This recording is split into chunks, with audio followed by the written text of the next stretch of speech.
సంగారెడ్డి జిల్లా అమీన్పూర్లో భారీ వర్షాలకు మున్సిపాలిటీ పరిధిలోని బంధం కొమ్ము చెరువు నుండి అలుగుపారుతోంది. చెరువు నుండి కాలనీలకు భారీగా నీరు ప్రవహిస్తోంది.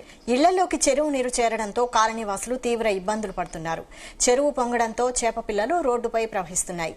రోడ్డుపై పారుతున్న నీరు వల్ల రోడ్లన్నీ గుంతలమయం అవడంతో ప్రయాణికులు అవస్థలు పడుతున్నారు.